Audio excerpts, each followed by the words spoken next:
I always look so dumb when I'm recording that and I look back. That's okay. Doing that clap. And then make sure to pose in the beginning so we can have a thumbnail. Okay. Okay. All right.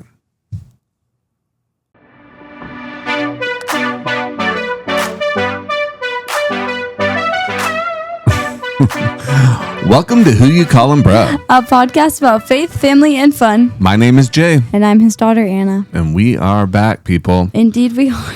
Okay, we got lots of things to do. Yes. Man, you want to start us off with some shout-outs, Anna? I am going to start off with some shout-outs. So my shout-out is one to my friend Malia because she told me she listened to our podcast. This is a friend in choir.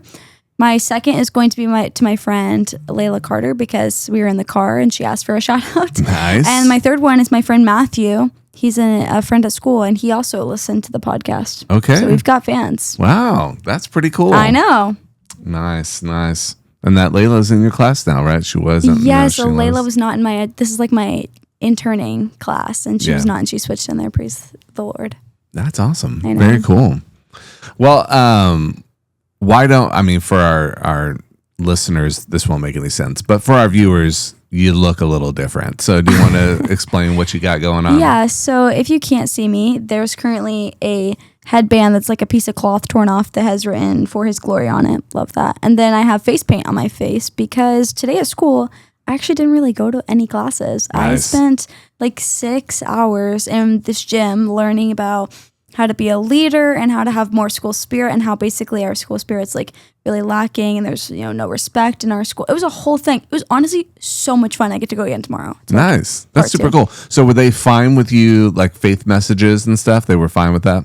Oh, I really have no idea. You just did it? Yeah, like we obviously didn't talk about faith, but like they handed me a Sharpie and a thing where like write whatever you want in it. And I was like, and I will. Thank you. And Lola did the same thing. Shout out to Lola as well because Lola did the same thing. Nice. Boom. And this guy who like taught this class, his name was Jason and he was bald. So Jason, he really made us think of you. Wow, it was great. So the only qualifications were his name and the fact that he has no hair on his head. Yeah. And they did a chant that we did at camp. It was like, go Shock, go. But at here we did go Bengals, go Bengals. It was awesome. And me and Traylon freaked out. And we were like, Shout out to Traylon. Shout out to Traylon, who's a youth buddy. Fantastic. Wow. That's pretty cool. And I'm glad you got invited to that. Something you had to be invited to. Yes, it was an invite. Only 120 kids get to go a day out of all of the million in my school. That's right. 1 million. 1 million. Awesome. Okay, so I mentioned last week I was going to share the oh my gosh. AI's encouragement to us about the episode. I'm stressed. Yeah. So when I was feeding it some stuff and I'm trying to get some ideas, and then finally I like downloaded some episodes so it could read it, like essentially, so it would take it and make stuff out of it. And then it was like, oh, I see. So it's like the show, this is what AI said.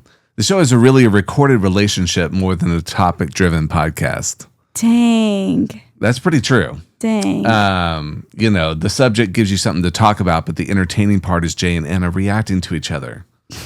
It says the roles are pretty distinct. You are the steering wheel. Anna is the accelerator. I am the accelerator. Wow. I know. Anna supplies a lot of the unpredictability. Slang, stories, sudden tangents, exaggerated reactions, accidental statements that immediately need clarification, etc. Wow. Me and AI are going at it. This is ChatGPT. That's a very good dynamic, and I don't want to run sheets. I don't want the run sheets to interfere with it. For example, some of the best material I heard had essentially nothing to do with the planned topic. Bro. So this is according to AI. I'm so angry already. I don't even know what it is. Tough sledding became a generational controversy. Tough sledding. Oh, yeah. That's not gold. Really a generational controversy. It was she misheard me and thought I said something else. AI is onto something. Anna's completely indiscriminate use of got 'em. I'm so sorry. Let's rewind. My indiscriminate use of got 'em. Yeah, you really did throw out a lot of got 'em. Got 'em. It's come down quite a bit. I'm about to bring it back, freaking AI. No. Tell me. Okay. Her fit check suddenly appearing at the end of the finale. I don't even remember. Did I give a fit check? I mean, this might have been. Why would I have given it? I'm stressed. I'm giving it. It was like 9 months ago. The mozzarella stick DoorDash catastrophe with Megan. Stop, Megan. Megan, come home. Megan went to Texas Tech. Megan, Or order her some DoorDash. Ooh, or order. And then a recent thing. I'm a Cop fan. Cops hit me up. Oh my gosh. Followed almost immediately by realizing how that sounded. Anna explaining that her youthful rebellion consisted of smuggling books. AI liked that. Thank you, AI. Applaud me for that. Wow. So he's talking. AI's talking to me. Your attempts to keep a conversation on the rails while everyone else keeps moving the rails. Yeah, that's basically my life. I like to move the rails. Both of you openly talking about whether you're actually funny. And you know what? We are. Yeah. I've decided. Final summary. Those aren't interruptions to the podcast. Those are the podcasts. Beautiful. Beautiful. Thank you, ChatGPT. Chat. What a lot of encouragement. Really, to me, I think the summary is AI you're thinks the one I'm who's awesome saying and I'm you're just crazy and insane I don't know what I'm talking about and I just like to say things without thinking. You know what, AI? Yeah. That's fine. Keep that up. All right. So we'll later on input this episode into AI and see if it corrects itself. See what you think itself. now, ChatGPT. See what you think now. Because personally, I think that everything I say is perfectly rational and perfectly normal and perfectly perfect. I think that you're the wrong one. Yeah, she's perfectly perfect. Keep up with the times, AI. Keep up with the times. Because one unplug from a computer, you're done. Whoa. Nice. Yeah. Fantastic. Anyways. Okay, so I'll let you choose, Anna. We'll let people know our theme this week is Parents Just Don't Understand. I would play this song, but I'm pretty sure we get copyright slammed and they would take down the podcast. So if you don't know it, it's an old Fresh Prince song. Check it out. It's fun. But what we're going to do is Anna has a small list. 3 or 5? What'd you do? I have 3. 3. That's what I did. Okay, 3. perfect.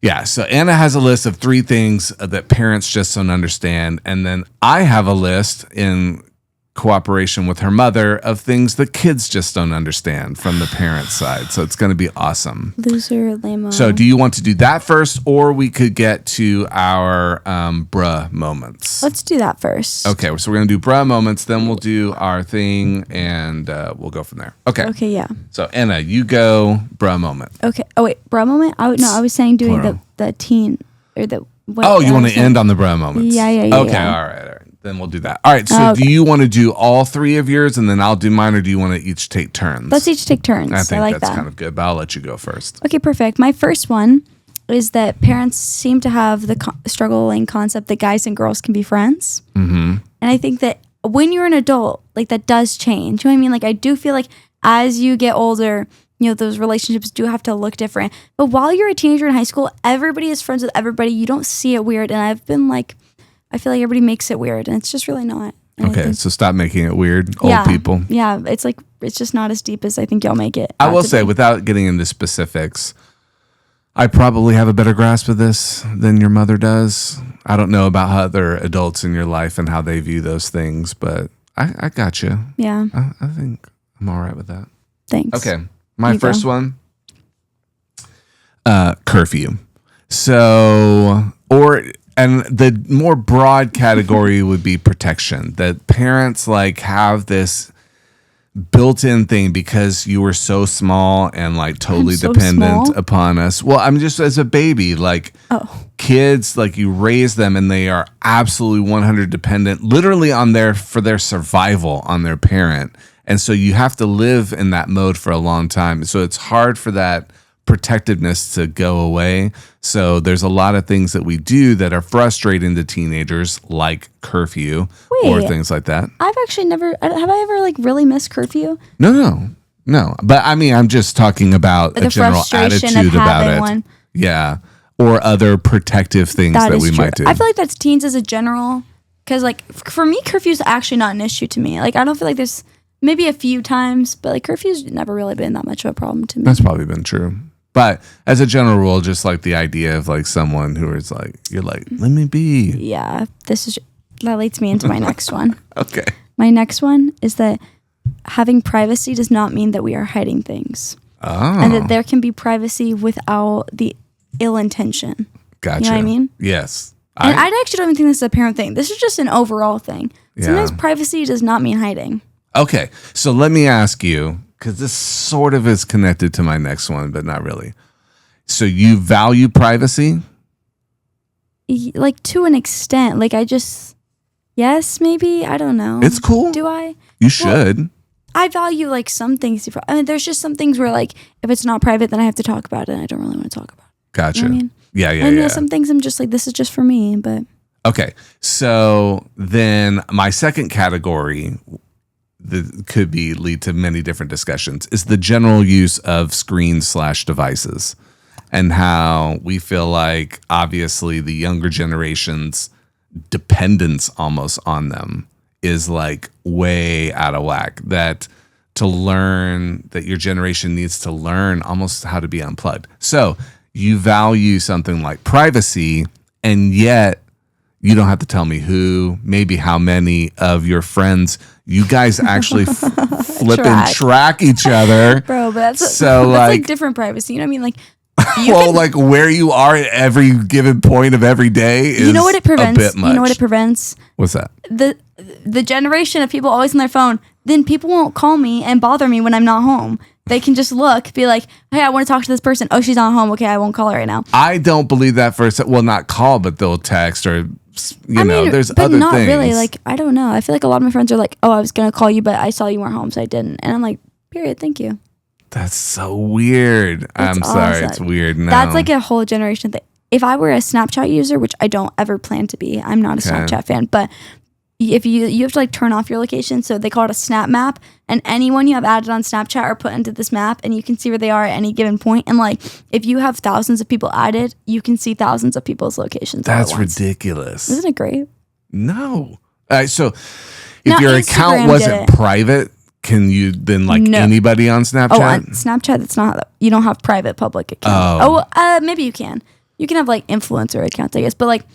You're adding them as like your friend. Yeah. Okay. But no, Instagram. I don't know what you mean because I've never been on it. Instagram did it for a minute, and I actually turned it off ASAP. Like that freaks me. It was like it was kind of like involuntary. It was just like I'm sharing your location, and like I do follow people who I would consider okay friends with, but like never to the point where I'd let you have my location. Have we ever shared the Florida boat story on here? Have we? I don't know if we have. If you, for all the new listeners. Okay. We should tell this story because it definitely applies to this. I agree. Okay, so basically when me and my family went to Florida, we took my cousin Megan, okay? And we went on this dolphin watching boat tour, and, we didn't see any dolphins. So no dolphins. We are just jamming out and partying. Well, on this boat is this family, okay? There's not very many people on this boat. There's this family, and they have 2 kids. 2 or 3. One is like a girl younger than us, and one is like a boy my age, right? And they looked like they were held like gunpoint to be here. They could not have not enjoyed something more in their life. They didn't look up from their phones. They hated every second of it, okay? So me and my cousin, being who we are dancing, having the time of our life. We made friends with these like driver, okay, whatever. The moment I step foot into our Airbnb, he's friended me on Instagram. And I genuinely don't even know how, because I have a private account. No idea how. But like, I guess I just made an impact on him. I don't know, Tanner. I don't know what you're doing now. He like lives in Illinois, or Indiana, one of the I states. And like immediately, me and Megan, being who we are, like messaged him, and we're like, "Are you the guy from the boat?" And he was like, "Possibly." And I was like, "Well, it's a yes or no." I was like, "You're either a creep or you're not." And then he was just like chatting it up. Well, did he ever tell you how he found you? No, I didn't ask. I wasn't like, "How'd you find me?" Oh, you should. We need to get in touch with him and find out. Well, now he's a girlfriend. It's fine. Now enough time has passed. It's like, hey, this is so funny. We do a podcast. We'd love this story. Please tell us how you found us. Me? Yeah. He's going to block me. That's fine. Should we see if he even follows me? Yeah, sure. Okay. I think I can look that up real fast. I mean, honestly, why would you even care? Let's just look. I mean, I guess, why do I care? Yeah. So just send him a message, say, hey, I actually think he might have blocked me. Already? Yeah, because I told you I saw he got a girlfriend. Oh, and then I think she's probably okay. Is it a thing where, for your generation, we are really getting bogged down on this one, but it's fun. I know. Where if you start a relationship, that you go through someone's social and say, "Yep, no, you're crazy and toxic." Let's discuss this. My generation is the generation of jealousy, and y'all cannot stand. Oh, it makes me so angry. It's like if okay, I'll take Jaden for example, right? I have actually never once looked through who he follows. And if there was a problem with an individual, I'd be like, hey, you should probably unfollow that person, da da da da da. Yeah. But like, I don't know. People are just so insecure. And like, I just need y'all to like man up. I don't know. Like, I agree. why would you get with someone that you think is going to immediately turn around and cheat on you with someone that they follow on Instagram? Right. You're dumb. Anyways. Wow. I wish Anna would really share her feelings about things. Sorry. Okay, go to number 3, point 3. We got to move on. Yeah, point 3 I have is that school load and things have changed from your time, okay? And I feel like people, like you and mom both love to say, like, I don't even know how to put this. Just like stress level, like they all be like, oh, well, when I was a kid, like we did this and this and this. I'm like, do you know what has changed since point A to point B? Like so much has changed. Like technology is different, the schoolwork is different, and like. Are you saying, do you think that you are busier than we were or not as busy as we were? My classes are harder, but also require different things. Like mom expects me to come home and just have like pages of homework to do every night, which is just not how my classes work. Like I'm not assigned homework unless it's something I don't finish. And like, I think, yeah, once again, teachers are different now, but teachers sometimes don't always want to be teachers. So it's just like, you know what I mean? Like some teachers are literally just going to be bad. And just times have changed.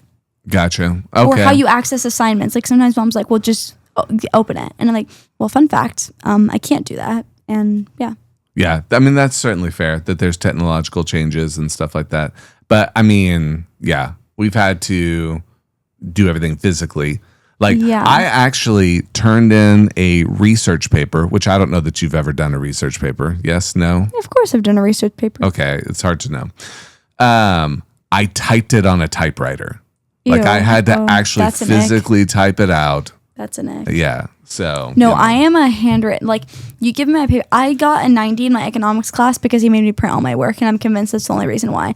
I thrive with paper assignments. I'm not like computer. There is scientific stuff that shows that helps you definitely remember things. Yeah. But yeah. Okay, so my third one is money. That I don't feel like generally young people have any kind of sense of how much stuff costs, how resources. Now, some of this might be on us for not teaching you. I mean, she did say she got a good grade in economics, so bravo.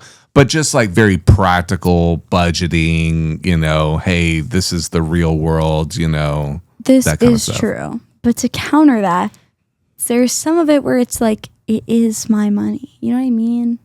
Oh, I'm not talking about your money and what you spend it on. I'm talking about how life works. Like how much a mortgage is, how much utilities are. What does it cost to feed you and fill. So not how you use your money, but just a general understanding that might be true. Hey, this is how the world works as far as financial stuff goes. Well, how I use my money, that could also be another thing that, once again, things cost different things. There's more things. We are in the age of consumerism. Like, let me live my consumerism life. Oh my gosh. I think it's great. We've been in that age of consumerism for a long time. I mean, I'll just tell you the kind of stuff I wasted my money on when I was in high school.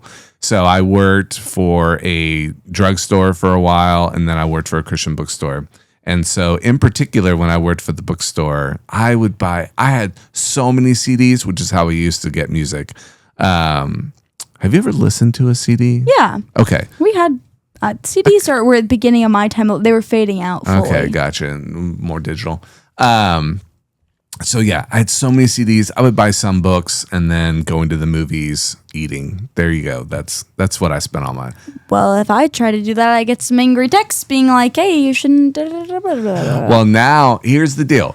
Now you can actually see exactly, like we can spy. So just like you spy on each other, privacy. I understand. I'm just kidding. That's like actually, I do kind of like that y'all can see my money, but at the same time, like. Well, you like that we could give you money real easily. Well, that and sometimes it is helpful to be like, hey, have you been looking at your account? Yeah, that's true. Yeah, maybe I should. Check in, fraud and all that kind of stuff. So okay. So I feel like that was a good conversation. We're not too far off. Yeah, we're pretty on track.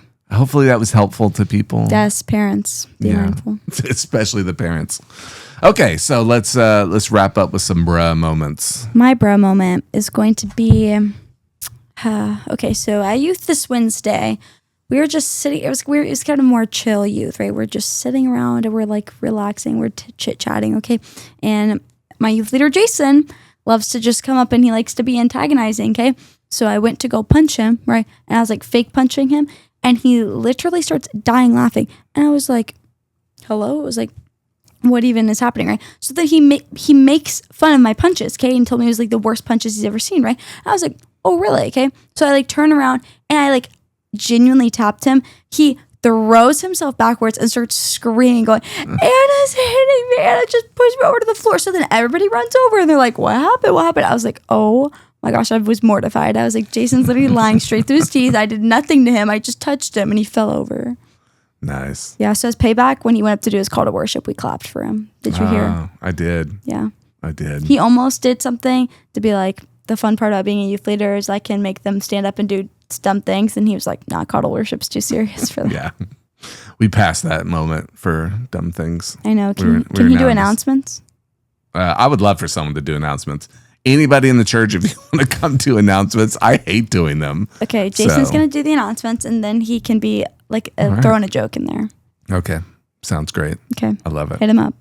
All right, let me see. Jason does announcements. Sorry, Jason. Just threw you under the bus there. Guys, this face paint really hurts. I was wondering, it's because it's not face paint. It's acrylic paint.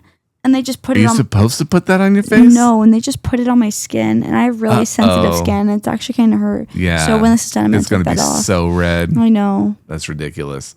Okay. So I actually don't have a bro moment. So Anna had two. So I'm going to give her another one. Oh, that's precious. My second bro moment is, I don't know if y'all know, but like in August, I got my seconds pierced, right? Which if you don't know, is like you have your first piercing and then you have one above it, right? And my first piercings were horrible. These have been... That's in your ear, right? Yes. Okay. These have been beautiful, okay? Like they have been healing. I've been like literally, this healing process was going to be ASAP. But the way these earrings work when you first get them is the front twist on, right? It's always like the first set of earrings you get. Well, these ones fell out. And me and my mom were able to put them back in, okay? But then the other day they fell out again.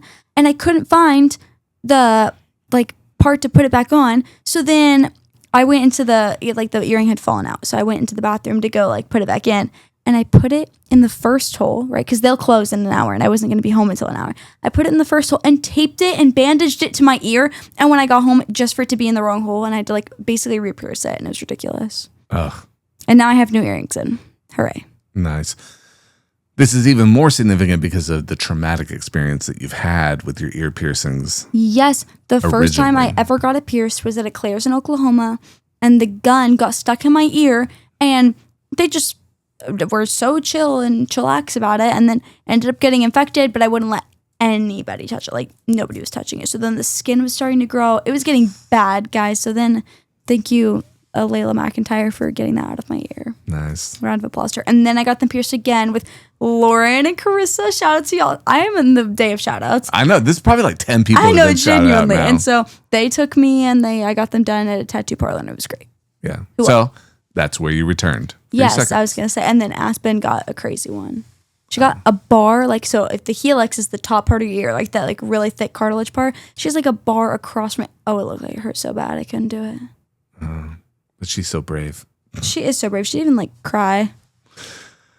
We'll have to get Aspen on. We also need to introduce people to Jaden. I agree. So my neither one of them have been on, right? Correct. My three people I want on before this, ends and I go to college is Aspen, Jaden, and Lindsay. Lindsay, yep. It's a need. It's a must. It's a need. Hopefully before this semester, we gotta get that done soon. I was gonna say, yeah. Okay. When I told them I was recording, they were like, "What time do you want me over?" I was like, "Oh." Fantastic. They were kidding. Nice. Well, they can always show up.